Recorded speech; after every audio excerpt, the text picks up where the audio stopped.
I'm 32 now, but this really started when I was 27 and first met Ella. Back then, things were simple. I was already working as a welder, doing industrial construction, and she was this bright, funny receptionist at a mid-size firm downtown. We dated for 2 years, moved in together, and then got married. Nothing dramatic, nothing crazy, just a steady, normal climb into married life. The house we lived in was mine. I'd bought it a couple of years before we got married, using inheritance money and a lot of sweat. It was a 1,950 seconds ranch that, when I first got it, looked like it hadn't been touched since the day it was built. Over 2 years of weekends and late nights, I pulled permits, did most of the wiring and plumbing myself, put in new floors, built a workshop in the garage, and upgraded the kitchen to something you might actually see in a magazine. I put about 40 grand and a lot of my back into that place. It wasn't perfect, but it was home. Ella moved in after we got engaged. From the start, we kept things fair. I made almost twice what she did, so I covered the mortgage and the big stuff. She handled groceries, utilities, and chipped in for home improvements when she could. We weren't rich, but the bills were paid, and we were planning for the future. She wanted to travel to Europe, see Paris, Rome, all the picture-perfect places. I wanted to kill off the mortgage early. We joked about it. She'd show me photos of cathedrals and cafes, and I'd show her spreadsheets and interest calculations. Normal newlywed negotiations. For the first 2 years, most of our problems were the kind you'd laugh about later. Who forgot to run the dishwasher? Who turned the thermostat down too low? Whether we should spend Saturday doing yard work or sleeping in? Some arguments, sure, but nothing that didn't blow over in a day. I'd come home tired, she'd tell me about some office drama, and we'd cook together, watch a show, fall asleep. It felt like a life we were building, not something we were constantly fighting to hold together. Then Ashley came back. I'd heard the name before. Ella would mention Ashley from college, the fun one, the wild one, the one who always had a story. I'd never met her, just heard bits and pieces. Her bad breakup, the whirlwind marriage to a tech guy, the messy divorce. To me, she was just one of those background names people bring up from time to time. That changed about 8 months ago when Ashley moved back to town. The first time I met her was at a barbecue Stefan and I hosted.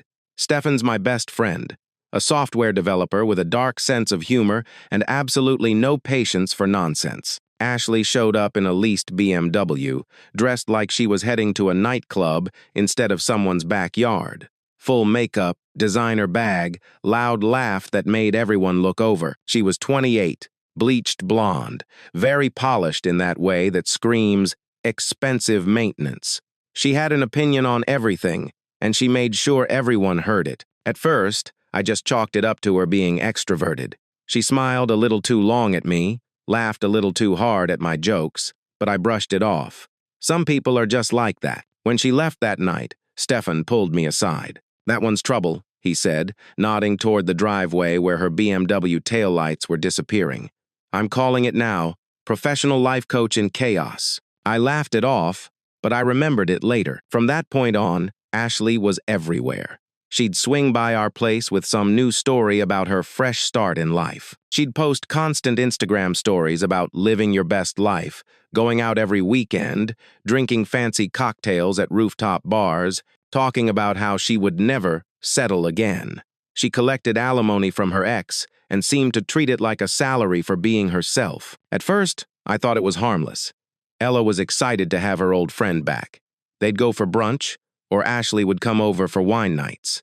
They'd sit in the living room talking and laughing while I watched TV in the bedroom or worked on estimates for my next project. Then I started noticing small changes. Ella would come home from a brunch and suddenly want to have a serious talk about our relationship. Not because anything specific had happened, but because Ashley had said something on the level of, "Marriage shouldn't feel comfortable all the time. You should always be growing. You should be challenged." Suddenly, comfortable became a dirty word. She started throwing out lines I'd never heard from her before. "Do you ever feel like we're just roommates? Do you feel like we're really passionate about each other? Do you ever worry we're too predictable?" All of that would have been fine if it came with actual concerns, like, "Hey, I miss date nights," or "We haven't done anything fun together in a while." Instead, It felt like she was reading from some script she'd picked up online. Every week there was a new theme: spontaneity, emotional depth, keeping the spark alive, not losing ourselves in the marriage.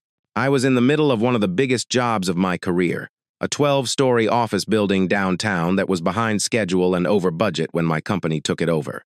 I was working 60-hour weeks trying not to sink the project. I'd come home tired, sore, and mostly just wanting a shower, food, and quiet. Instead, I'd walk into a cross-examination about how often we went on dates, or whether I still found her attractive. If I tried to problem solve, she'd say I was being cold. If I tried to reassure her, she'd say I was just saying what I thought she wanted to hear. If I was too tired to engage, that became proof that I didn't care. The argument started small. She'd say I never planned anything spontaneous. I'd point out that I was working overtime to keep us financially comfortable, and maybe we could plan something after the project wrapped. That turned into how I prioritized work over our marriage. If I stayed late to finish something for the job, she'd say I was running away from intimacy. If I came home on time, she'd say I looked distracted and wasn't present. The Christmas fight was when I realized something was really off. I came home from a 12-hour day dealing with inspectors and engineers, walked in the door, and saw a Christmas tree in the living room. It looked nice. She'd picked a good one, decorated it well. I told her it looked great, kissed her on the forehead, and went to put my tools away. She stood there, waiting. I didn't realize it at first. "What's wrong?" I asked when I saw her face. "You're not excited," she said. "I just said it looks great. You don't seem excited." We went in circles over something that's stupid for almost an hour. It was never about the tree. It was about whatever new idea Ashley had put into her head about romance or grand gestures or emotional responsiveness. It felt like my wife was grading me on a test I didn't know I was taking, based on standards I'd never agreed to. Stefan summed it up later when I vented to him. "She's trying to live in some kind of drama series," he said. "Ashley's the showrunner. You're the guy who thinks he signed up for a documentary about marriage, and apparently you're in the wrong genre." I laughed, but there was a knot in my chest that wouldn't go away. Home stopped feeling like a place to rest. It felt like walking into a room where someone had hidden a tripwire and was waiting for you to hit it. I started staying a little later at work. At first, it was because I genuinely had more to do. Then, slowly, it became easier to be there than at home. On the job site, problems were straightforward: wrong measurements, delayed materials, confused subcontractors. You solve the issue, move on. At home, the problems didn't have clear edges. I didn't even know what I was supposed to fix most of the time. Ironically, my staying late became another weapon in Ella's arsenal. Proof, in her mind, that she was right, that I didn't care, that the marriage was stagnant. She'd come at me with long speeches that sounded suspiciously like something Ashley had said earlier that week, about never settling, about not wanting to wake up at 40 and realize she'd wasted her life being comfortable. I kept telling myself it was just a phase, that she'd get it out of her system once the novelty of having Ashley back wore off, that we'd find our rhythm again. But the more I watched, the more I realized that our life together, which had once felt solid and real, was starting to look like something someone else was scripting, and whoever was writing it wanted drama. When Ella finally sat me down one Thursday evening in January, I could tell she'd been rehearsing whatever she was about to say. She was sitting at the kitchen table with her shoulders tight, hair tucked behind her ear the way she did when she was nervous. Normally, she'd wait for me so we could eat together, but that night she'd already had dinner. That alone was unusual. I microwaved some leftover Chinese food and sat across from her, expecting another conversation about connection, spark, or whatever new term Ashley had gifted her that week. "I've been thinking about us," she said, voice soft but too deliberate. "About where we're headed." I paused mid-bite. "Okay. I think we should take a break. Not a permanent one, just a week or two, to see how we feel apart, to remind ourselves why we fell in love." I recognized the phrasing immediately. It wasn't Ella's language. It was Ashley's. I'd heard this exact script before from a friend whose wife had used the same lines before leaving him for her yoga instructor. That break cost him half his savings and a monthly support bill that made my stomach hurt just hearing about it. "You want to separate?" I asked carefully. "Not separate," she insisted, though her eyes said something else. "Just Pretend we're not married for a little while. See if we miss each other. See if you'll actually fight for us. There it was, the real reason. She didn't want space. She wanted a performance, a dramatic confession, emotional declarations, maybe even some jealous rage. She wanted me to panic, to chase her, to prove my devotion the same way couples do in the reality shows and relationship podcasts. Ashley consumed like oxygen. Something inside me shifted then like a switch flipping. Instead of anger, instead of fear, there was this cold clarity. I suddenly saw the whole situation for what it was. A test designed by someone who didn't care about our marriage at all, encouraged by a friend who thrived on chaos. A test I didn't ask for, didn't agree to, and definitely didn't respect. Okay, I said simply. She blinked. Okay, that's it? If that's what you want, yes. I took another bite of my food, calm as ever. Her disappointment was instant and sharp, like she'd been expecting a full scene and the actor refused to show up. She wanted a fight. I gave her acceptance. The irony was, I still loved her, just not the version she'd become under Ashley's influence. She laid out the rules that night as though we were negotiating a treaty. 2 weeks. She'd stay with Ashley. No contact unless something urgent came up. After 14 days, we'd talk again. She sounded so sure of herself, so convinced this break would make me crumble, that I almost felt bad for how wrong she was. The next morning, she packed 2 suitcases, too many clothes for 2 weeks, in my opinion, but I kept my mouth shut. I helped carry them to her car. She didn't hug me. In fact, she gave me this searching look, like she was trying to find regret or fear in my face. When she didn't find any, she drove off with this small frown that followed her all the way down the street. The silence in the house after that was strange at first, but not in a painful way. More like when you turn off a machine that's been running too loudly for too long and suddenly hear your own thoughts again. I sat down, turned on ESPN, and realized I hadn't watched a game in months without commentary about toxic masculinity or male emotional repression.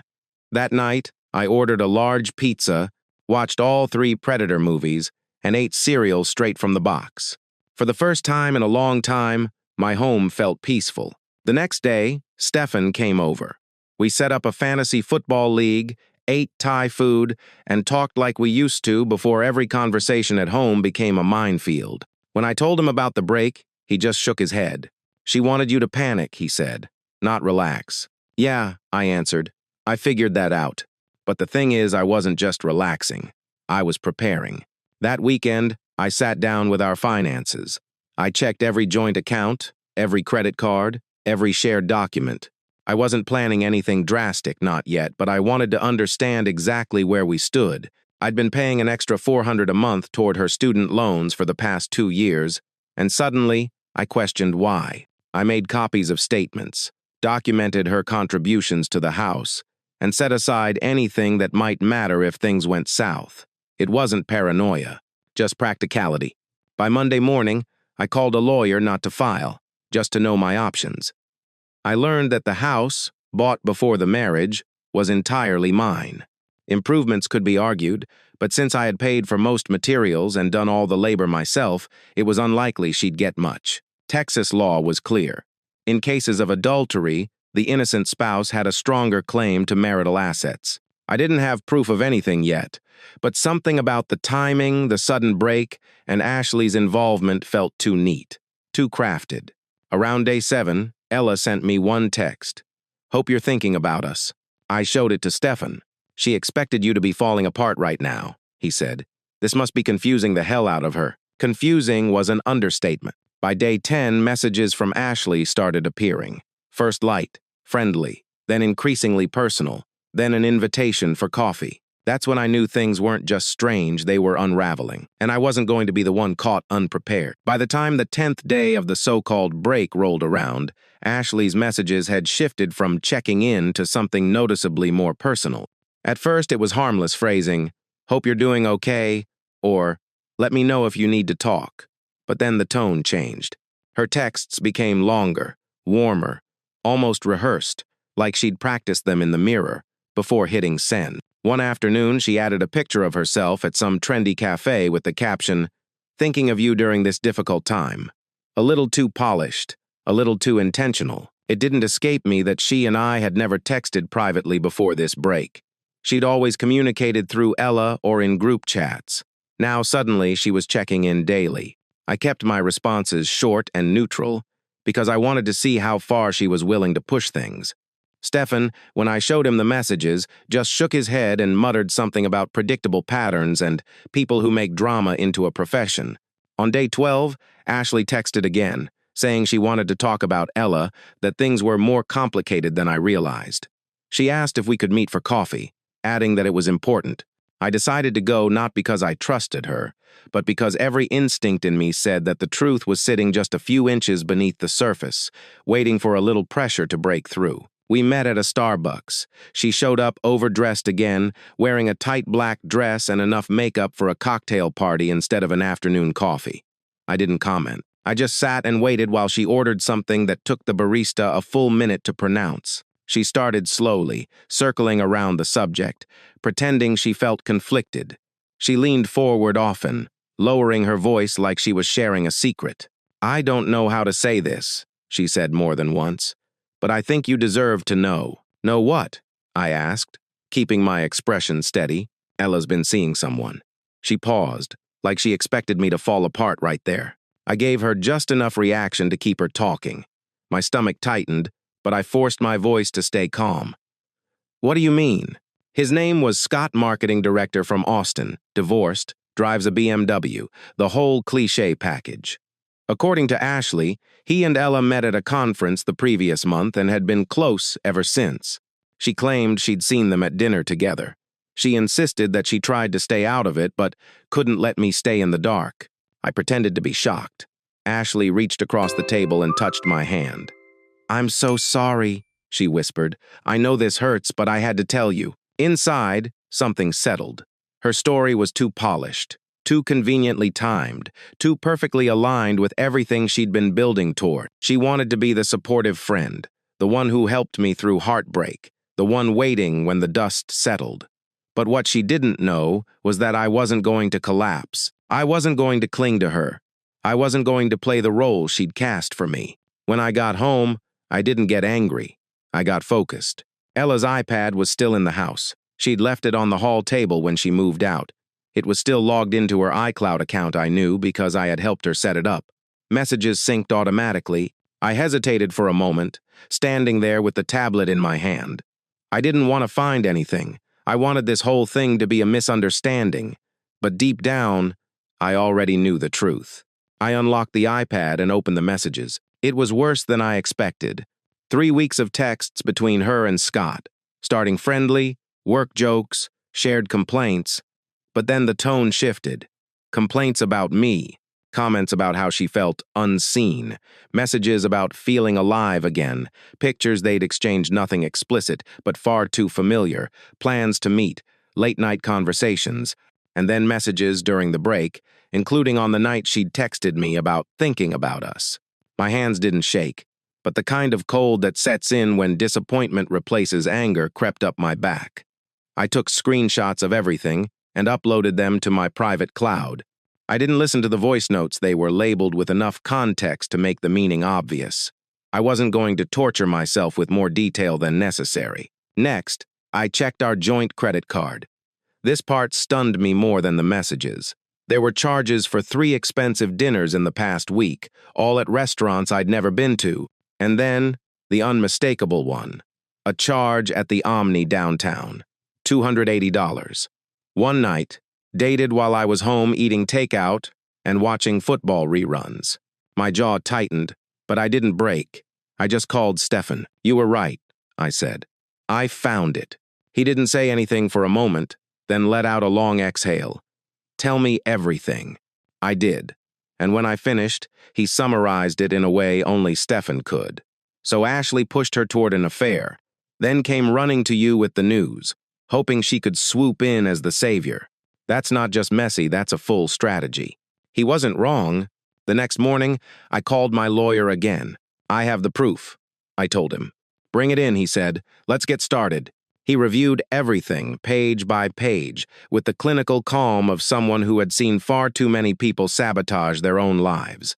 "This is clear," he said. "Very clear. With this, you'll keep the house, you'll keep your retirement accounts, and you'll get the majority of joint assets. No support payments. She forfeited that right. I left the office feeling strange, not triumphant, not relieved, just steady, like a storm had started. But at least now I knew exactly where it was headed. Meanwhile, Ashley kept messaging me, comforting me, offering support, hinting at wanting to meet again, acting like she was the only constant in a world falling apart. I knew exactly what she was doing, and I wasn't going to let either of them steer the next part of this story. Once the evidence was gathered and my lawyer had everything he needed, all that remained was timing. I didn't rush. I didn't warn Ella. I didn't send emotional messages or ask questions or try to make sense of everything she'd done. I simply let the process move forward while I kept up the role Ashley expected from me. I wasn't proud of that act, but if I suddenly pulled away too soon, she would sense something was coming, and I needed both of them exactly where they were, Ella confident she still had control over the situation, and Ashley convinced she was slowly positioning herself as the person I'd lean on after the breakup. 3 days later, the divorce papers were ready. That morning, I left for work as usual. Ella still hadn't contacted me again, except for that single text earlier in the break. I assumed she was busy with Scott or leaning on Ashley, circling around their carefully constructed narrative. Around 10, my lawyer's office confirmed the papers had been served at her workplace. I imagined her reaction, the confusion, the disbelief, the immediate search for someone to blame. I didn't feel satisfaction. If anything, it felt like watching someone step into a hole they'd been digging themselves for months. Her call came an hour later. "What is this?" she demanded. No greeting, no attempt at calm, just pure indignation. "Are you serious?" "Those are divorce papers," I said. She sounded stunned.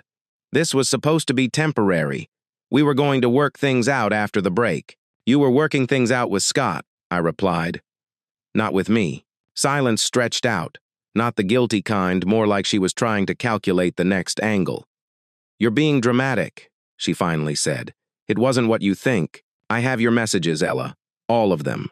The dinners, the hotel, the plans." The line went quiet again. "How did you even get those?" she asked, voice sharp. "Your iPad syncs to iCloud. Everything shows up on all devices." I could almost hear her trying to swallow the shock. But instead of remorse, she went for justification. "We were on a break," she insisted. "You agreed to it. I thought the space might help us." I was confused. "You were confused at Meridian, at the Omni, at every dinner you charged to our joint card? Because the receipts look pretty clear." Her tone twisted into anger. "You can't end a marriage over a misunderstanding." "I'm not ending it over anything. You already did that." When she realized she wasn't getting sympathy, she tried to flip the narrative entirely. "You know what?" she snapped. "I'm glad I did it. Scott treats me like someone who matters. Unlike you, who just comes home covered in steel dust and barely talks. He actually appreciates me." It was such a sudden shift from denial to blame that I almost laughed. "He appreciates having his dinners paid for with someone else's money," I said. "That's about it," she sputtered, searching for something else to cling to. "At least he has a real job and actual ambition." "That's funny," I said calmly. "My real job is the reason you had a car, vacations, and a roof over your head." But she wasn't listening anymore. She hung up. When I told Stefan, he let out a whistle. "She called welding unskilled," he said. "After 3 years of living off your paychecks? That's a new level of delusion." From that point on, the legal process moved fast.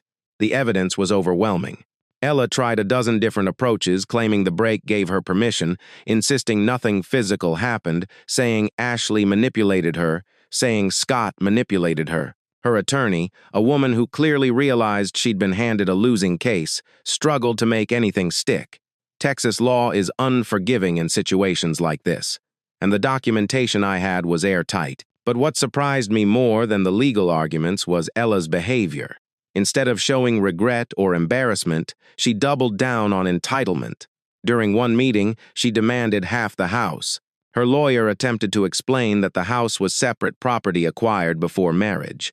Ella responded with a tantrum loud enough that building security had to intervene. She was temporarily barred from the office for the rest of that day. Meanwhile, Ashley kept up her steady campaign. Frequent messages, invitations to talk, carefully phrased support. She wanted to be the one I confided in, the one who understood me, the one who would comfort me when the divorce was finalized. Stefan watched the whole thing like he was observing an unfolding case study in toxic friendship.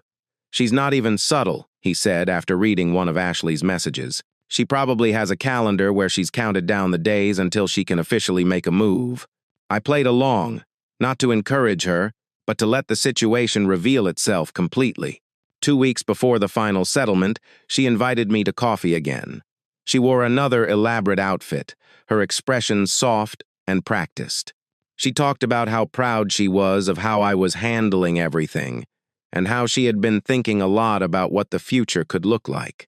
I leaned back in my chair and nodded at the right moments, letting her believe she was making progress. Then the final settlement meeting came. It was simple. I kept the house, the majority of joint assets, and my retirement accounts. She got her car, her belongings, and her student loan debt. No support payments, no second chances. Ella tried one last push, accusing me of punishing her for following her heart. I ignored it. Her lawyer tried to smooth things over, probably to get out of the building before another outburst happened. When everything was signed and official, Ashley texted immediately. "We should celebrate," she wrote. "There's a place I'd love to take you tonight." I accepted the invitation, not because I wanted to celebrate, but because the truth needed to come out and Ashley needed to hear it directly. That night at Meridian, she showed up dressed like she expected a romantic turning point. She complimented my strength, reached across the table for my hand, and began hinting boldly this time about us. I let her talk. Then, calmly and clearly, I told her exactly what she'd done, how she had encouraged Ella's insecurity, how she had fed the idea of the break, how she had positioned herself as the hero while helping set the destruction in motion, how she expected me to fall into her arms afterward. For the first time since I'd met her, she looked genuinely stunned. She denied it, of course, tried to spin it as protection, as loyalty, as friendship, but the cracks in her composure showed. When I stood up and told her there was no us, that there never had been, she reached for words and came up empty. Then came the final touch. I told her Ella was on her way. I had texted Ella earlier. "Ashley says she has something important to confess about Scott." Ashley froze. Ella walked through the door 10 minutes later, eyes hard. That was the moment both of their stories collided, and everything unraveled. I didn't stay to watch, but I heard enough behind me as I walked to the parking lot to know the truth had detonated right on schedule. By the time I walked out of Meridian, Ella and Ashley were already arguing loud enough that people at the bar turned to stare. I didn't need to see the whole thing. I could tell it was building into something neither of them would be able to walk away from quietly. I called Stefan from the parking lot, and he showed up just in time to witness the peak of it through the front windows, two former best friends accusing each other of betrayal, manipulation, and lies, both desperate to convince the other that she wasn't the villain. The argument erupted into chaos. A glass went flying. A manager tried to intervene. Diners backed away as the fight escalated into grabbing, shoving, and a full meltdown that had nearly every phone in the restaurant recording. By the time police showed up, both of them were tangled up on the floor, yelling over each other as officers pulled them apart and escorted them outside. They spent the night in county holding, charged with disturbing the peace and property damage. Ella called me from the jail the next morning, demanding I bail her out because she was still my wife. I reminded her she wasn't anymore. She tried every angle, anger, guilt, desperation, but I didn't budge. She hung up on me.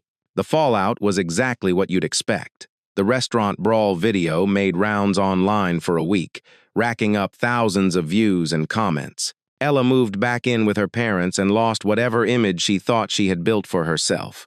Scott cut her off completely once he realized the mess he'd stepped into. His company even had to get building security involved when she kept showing up unannounced. Ashley alternated between apologies and accusations, sending long texts trying to rewrite what happened or blame me for setting them up. When she showed up at my house one Saturday morning demanding an explanation, I blocked her number and ended it for good.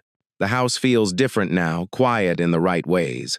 I replaced old furniture, cleared out things that belonged to a life that had already ended months before the divorce. It's peaceful, steady, mine again. Sometimes people say that when everything collapses, you're left with whatever was real from the start. In my case, that turned out to be a house I built with my own hands, a few loyal friends, and the reminder that sometimes chaos doesn't need to be pushed out. Sometimes it walks out on its own. Thank you for listening to today's stories. If you enjoyed listening, please like and subscribe if you haven't done so already. Also, leave a comment below to share your thoughts on what happened. Take care.